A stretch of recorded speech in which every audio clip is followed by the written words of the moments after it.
آج آپ بیٹھ کے جو ہے وہ لاکھ کہہ سکتے ہیں تیرے ہوتے جنم لیا ہوتا. ٹھیک ہے جی, میں اس سے کہنا رفع دین پھر بھی نہیں سی تو کرنا, تو جنم بھی لے لینا اس زمانے سے. ظاہر ہے جی معاشرے سے ٹکرانا بڑا مشکل کام ہے, بات کرنا آسان ہے نا.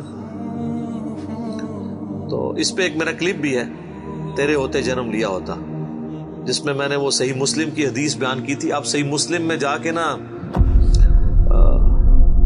غزوہ خندق والا چیپٹر کھول لیں تو آپ کو یہ حدیث مل جائے گی. حذیفہ ابن یمان رازدار رسول, جو حضور علیہ السلام کے قریبی ساتھیوں میں سے بھی تھے, ان کے سامنے چند تابعین نے کہا کہ حضرت کتنے آپ خوش نصیب ہیں, حضور کا آپ نے دور پایا ہے, کاش ہم بھی اس زمانے میں ہوتے تو جس طرح آپ نے حضور کے ساتھ جنگیں کی, آپ کے ساتھ مل کے آپ نے دین کا کام کیا, ہم بھی کرتے. تو حضرت حذیفہ نے کہا یہ اتنا آسان کام نہیں ہے, اس طرح کے دعوے نہ کرو, آج یہ بات کرنا آسان ہے نا. تو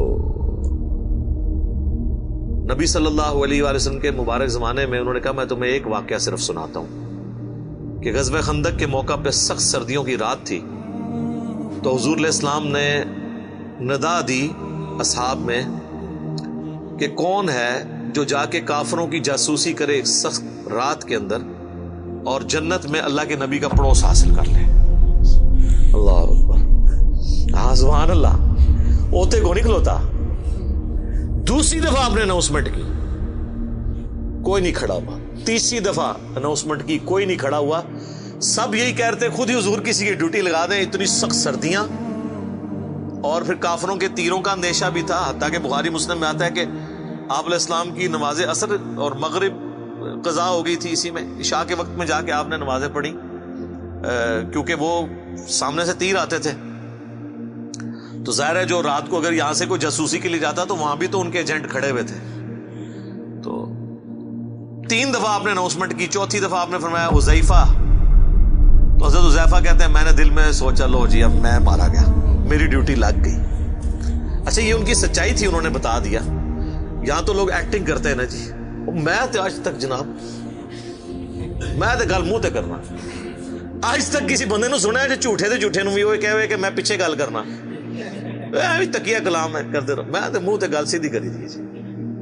اچھا تو حضرت حذیفہ کہتے ہیں کہ حضور نے جب بلایا تو مجھے کہا جاؤ. ان کا میں تو پھر اب انکار تو نہیں کر سکتا تھا, تو حکم آ گیا. پہلے تو ایک آپشن بھی تھا بچنے کا. کہتے ہیں میں اپنی جگہ سے اٹھا اور میں دل میں سوچ رہا تھا کتنی ٹھنڈ بار, اور اس حالت میں جاؤں گا. کہتے ہیں اللہ کی قسم جب میں اپنی جگہ سے اٹھا مجھے یوں لگا مجھے کسی نے نا کوئی کمبل اڑا دیا ہے, نہ نظر آنے والا, اور میں ایک گرم حمام میں داخل ہو گیا ہوں. یہ معجزہ ظاہر ہوا. اور کہتے ہیں میں سخت سردیوں کی رات میں اسی طریقے سے باہر چلا گیا, جا کے میں نے جاسوسی کی.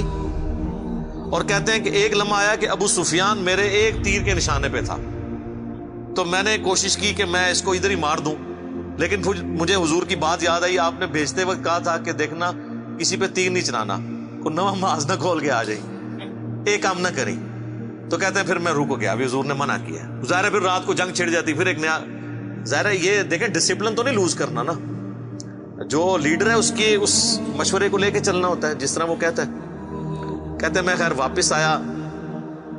کہتے ہیں جیسے میں حضور کی مجلس میں داخل ہوا تو یہ تھرو آؤٹ ایک نہ نظر آنے والا ایک گرمائش والا کمبل جو نظر نہیں آ رہا تھا, جس سے مجھے ٹھنڈ نہیں لگ رہی تھی.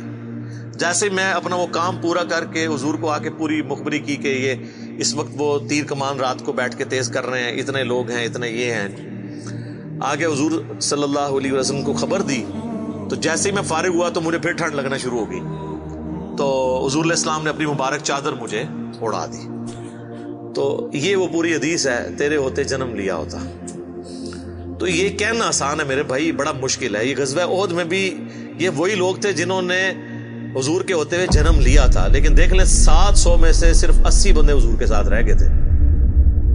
اور جب بھگدڑ مچی اس وقت تو 80 بھی نہیں تھے, 12 تھے.